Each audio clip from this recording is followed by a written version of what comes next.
Ir con el arranque de la conferencia de prensa de Scaloni. Adelante. Últimas palabras, dije, bueno, últimas palabras. Nunca un término judicial tan apropiado para definir lo que es este juicio o este tribunal, Ministerio Público Fiscal incluido.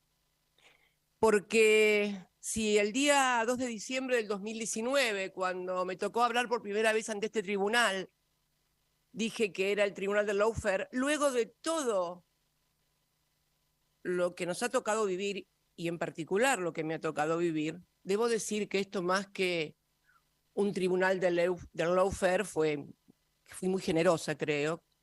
En realidad es un verdadero pelotón de fusilamiento.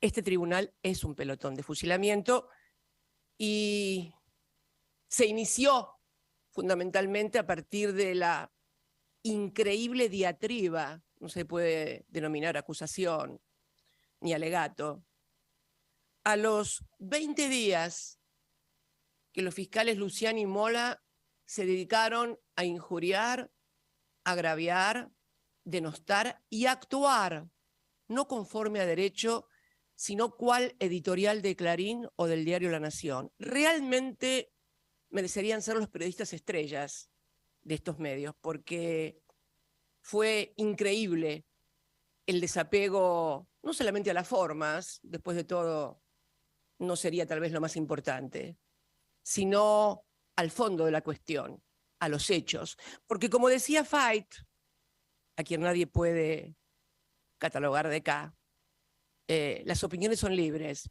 pero los hechos son sagrados. Y durante 20 días inventaron hechos, ocultaron otros hechos, tergiversaron, mintieron y finalmente, un 1 de septiembre, luego de que aquel 22 de agosto, porque además es increíble, ¿no? Las licencias que se toma la historia. Pero el alegato del fiscal Luciani termina un 22 de agosto, 50 años después de algún otro fusilamiento realmente más trágico y tremendo que tuvo la historia.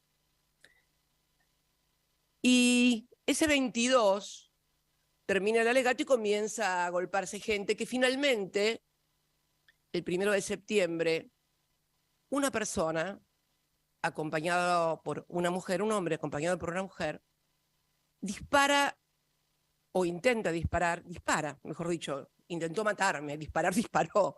Lo que pasa es que el tiro no salió. El tiro no salió. La mujer que lo acompañaba, que también está presa, Brenda Uliarte, creo que lo seguía en Facebook o en Twitter al fiscal Luciani. Curiosa coincidencia. Ustedes dirán, señores jueces, señores fiscales, qué exagerada, pelotón de fusilamiento. Bueno, miren, soy la única que lo interpreta así. 12 días después de ese 1 de septiembre, Clarín, en su edición del lunes 12 de septiembre, nos regala esta tapa: la bala que no salió y el fallo que sí saldrá. Miren, si no hay una identificación con un fusilamiento y esta causa.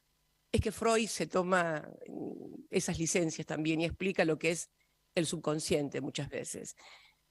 Y tenemos entonces que durante esos 20 días se contaron hechos que no habían existido, desde reuniones inexistentes, y se ocultaron otros. Y resulta ser que cuando luego, en los alegatos de la defensa, en la cual también participé en mi carácter de abogada, se demostró que todos y cada una de las cosas que habían sido acusación del fiscal eran mentiras, no eran ciertas. Es más, hace pocos días me enteré ya en otra defensa que hasta por Google le habían demostrado que lo que decían respecto de un determinado hecho no era cierto. Google, que bueno, que te muestra los hechos en vivo y en directo. Así estamos.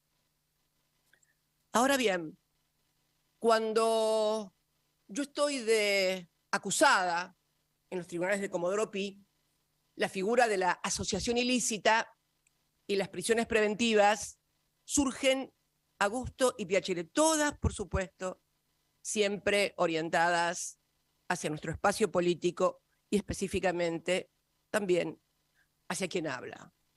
Ahora bien, cuando me ha tocado ir como víctima a ese mismo Comodoro Pi, sus colegas establecen que no son asociaciones ilícitas, por ejemplo, las de la gente que se comunicaba por redes y cometía actos de violencia contra el Estado en la Casa Rosada o contra mi casa con bombas Molotov, que además eran financiadas también por empresarios muy conocidos en esta causa también. Bueno, conocidos porque los descubrimos nosotros cuando miramos el teléfono sesgado del señor López, al que parece ser que habían visto determinadas conexiones y comunicaciones, 2 o 3, y no habían visto centenares de chats que revelaban que el trato amistoso, que las redeterminaciones de obras, que las licitaciones las discutían con algunos otros empresarios que no eran precisamente peronistas, sino macristas. Es más, vivía en la casa de uno de ellos, aportante también de Cambiemos. También es notable porque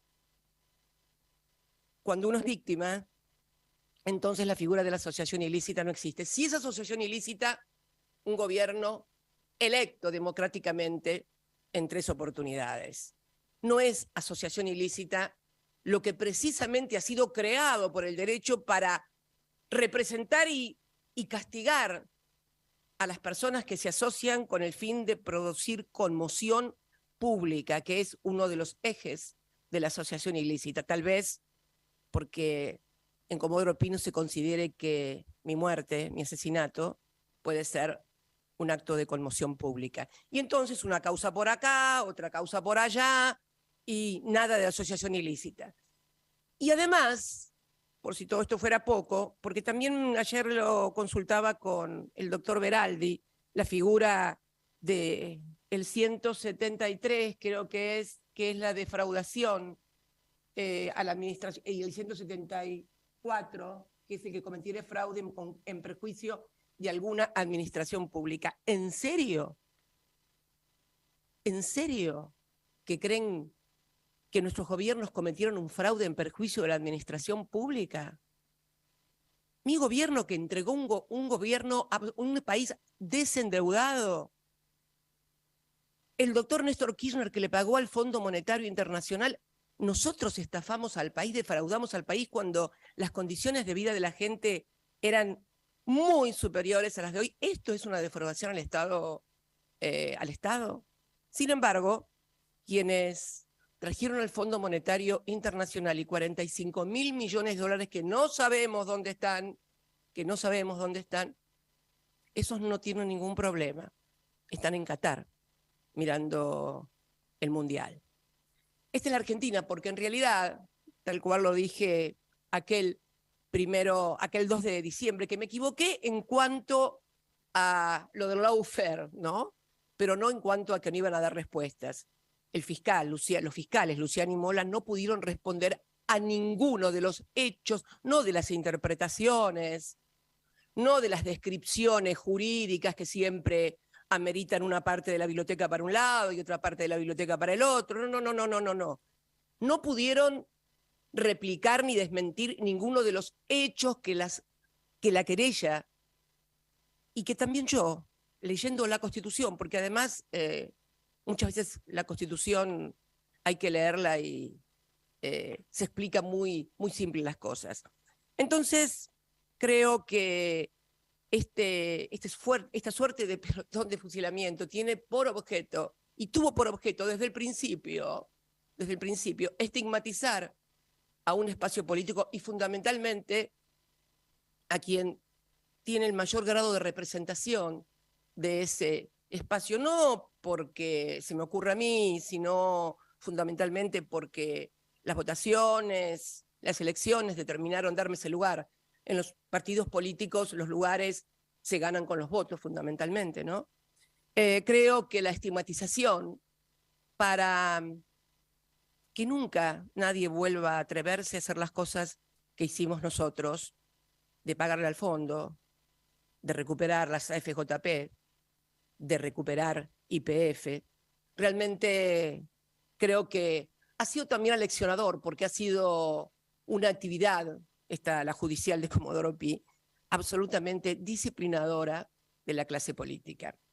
Yo lo que creo fundamentalmente es que estamos en una situación en la cual si la gente viviera mejor y estuviera mejor, pero la verdad que esto va a tender a deteriorarse, porque cuando las instituciones, desde las instituciones, desde se conforma un partido, yo lo decía el otro día cuando me tocó hablar, en la conformación de este verdadero partido judicial que vino a sustituir al viejo partido militar que impedía expresarse libremente a la voluntad popular, que condicionaba la democracia.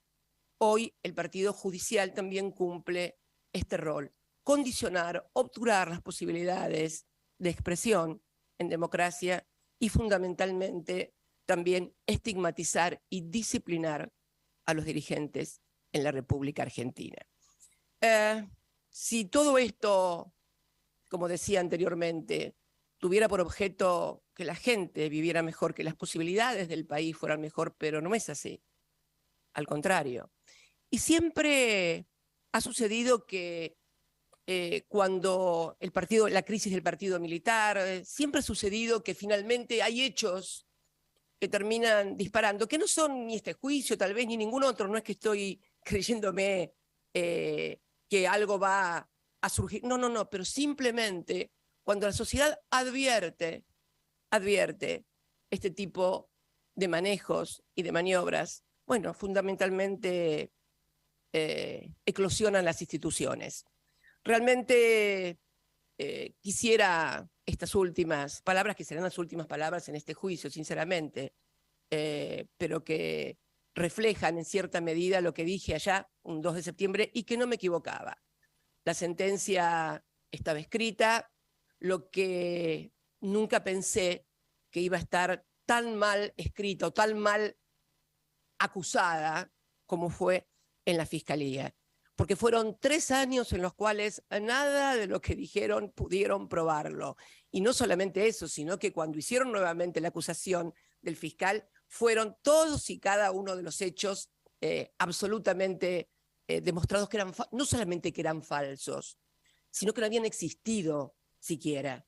En ese sentido, y no quiero abundar más en el tema jurídico, porque son, como dicen ustedes, últimas palabras, he redactado las 20 mentiras de la causa. Este es el aporte que desde mi espacio político hacemos a esta causa, que va a ser estudiada. No tengo ninguna duda que esta causa va a ser estudiada en el futuro como un ejemplo absoluto de cómo funcionaban las instituciones en la República Argentina en este periodo tan nefasto en que los juzgados han dejado de ser juzgados para convertirse en partidos políticos de un sector, claramente, porque debo decir que, por ejemplo, cuando intentaron matarme en la puerta de mi casa, fue en la puerta de mi casa, y fue la misma casa en Juncal, Uruguay, de la que yo salí junto a Néstor para ir a Olivos. Y cuando terminé porque él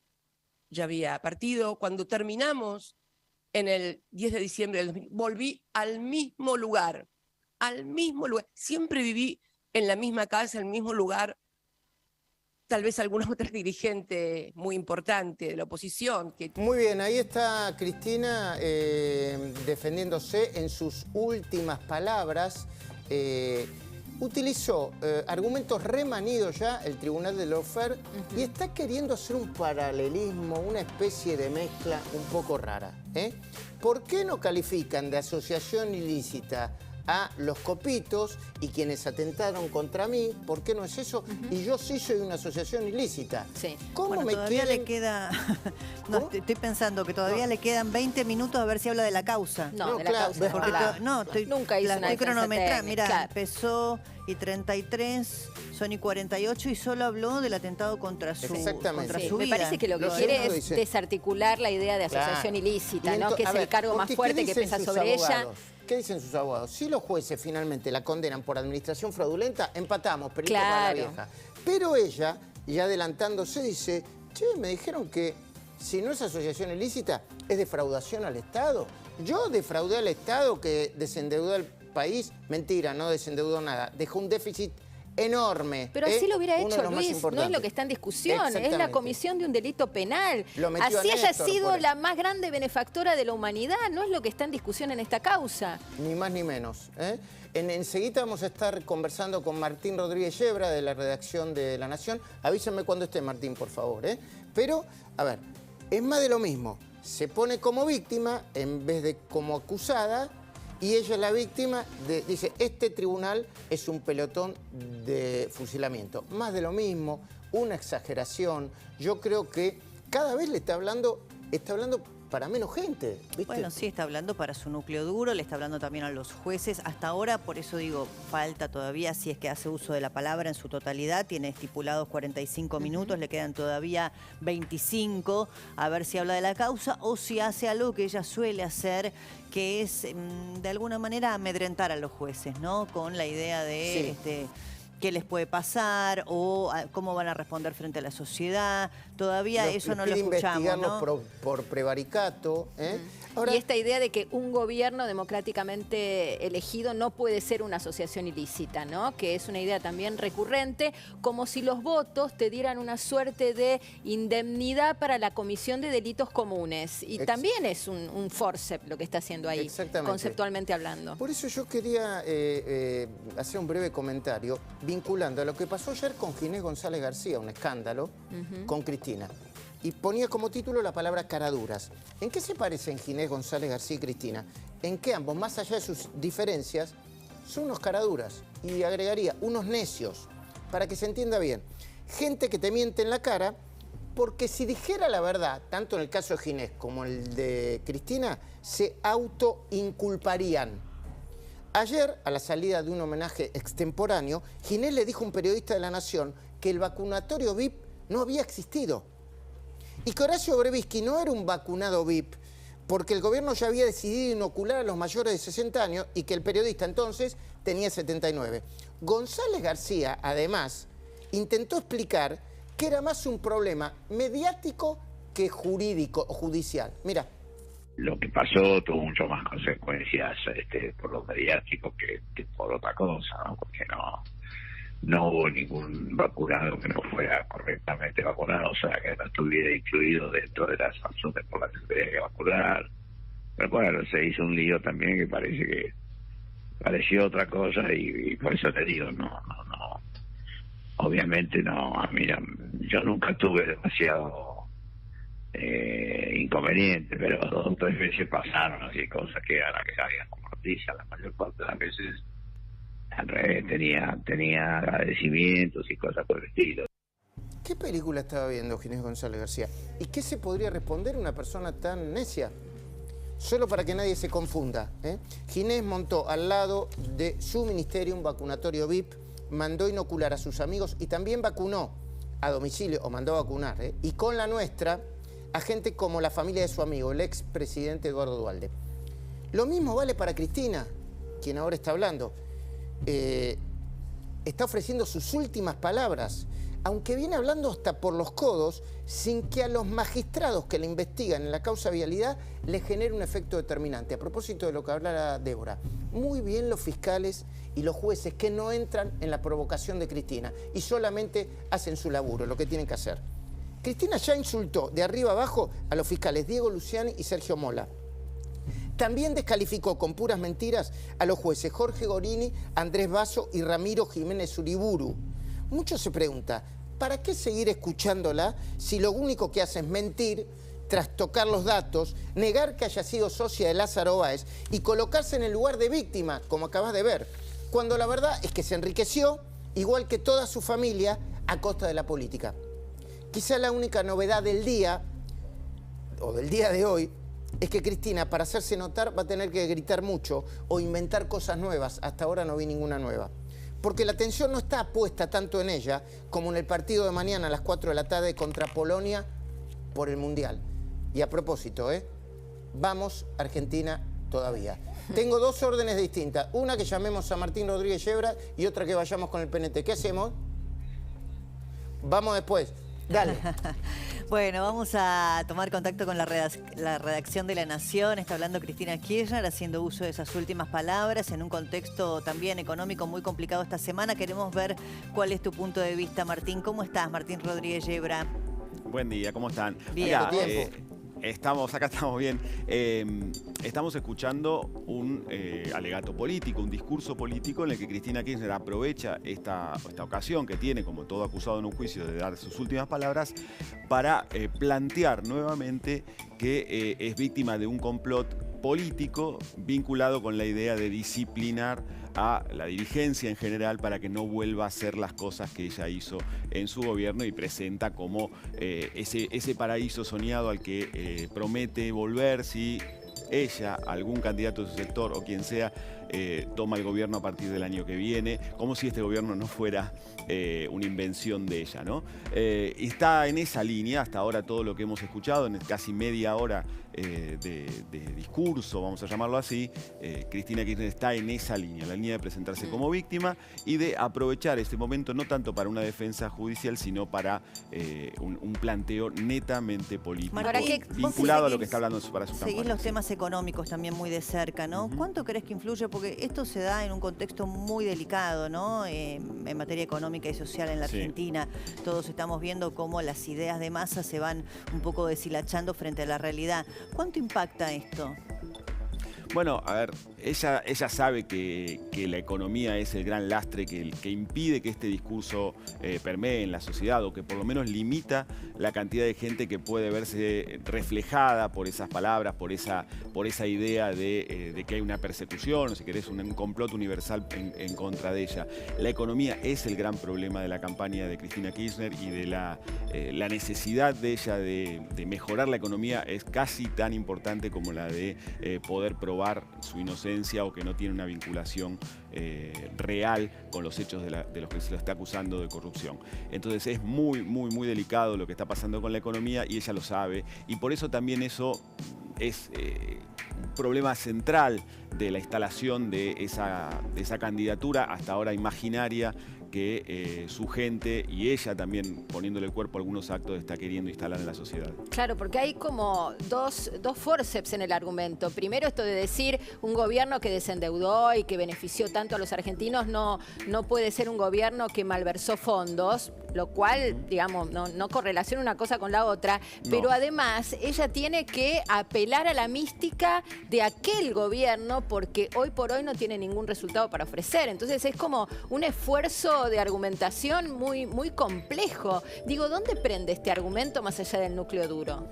Bueno, es que ella le está hablando al núcleo duro. Yo creo que ella hace tiempo que, al menos en ocasiones como la que puede ser esta del juicio, renuncia a hablar más allá de ese núcleo duro, ¿no? Lo intentó en el acto de La Plata de hace unas semanas, intentando conectar con el tema de la inseguridad, por ejemplo, y hablando de cuestiones un poquito más cercanas a la gente que alguna vez, la votó o que acompañaba al kirchnerismo, pero en general y sobre todo en esta causa de corrupción por la que se la está acusando, ella no tiene mucho más público posible que su núcleo duro, que en definitiva no es menor. Estamos hablando de que cualquier encuesta le da un piso de 20% a ese núcleo duro, y es algo que ella tiene que cuidar, y sabe que probablemente el año que viene la campaña la tenga que hacer con la mochila de una condena por corrupción encima. Y este mensaje es importante instalarlo. Martín, y en ese sentido, nosotros estamos hablando recién, y ella introdujo esta idea, porque están diciendo que cerca de los abogados dice, che, si no te condenan por asociación ilícita y te condenan por defraudación o administración fraudulenta, es casi un empate. Y Cristina quiso empatar su acusación de asociación ilícita contra la no acusación que ella considera asociación ilícita, que tienen que hacer contra los copitos y otros, e intentó refutar la idea de que ella defraudó al Estado, que es responsable de administración fraudulenta. ¿Va por ahí el discurso? Si tiene alguna pequeña novedad, ¿no sería esa? Sí, sí, claramente. Lo de la asociación ilícita para los copitos es, además de absolutamente distintas las causas una de otra, también es absolutamente prematuro. Estamos hablando de una causa que todavía está en instrucción con una que está terminando su juicio, ¿no? Entonces ahí hay un poco de manipulación de los argumentos, claramente.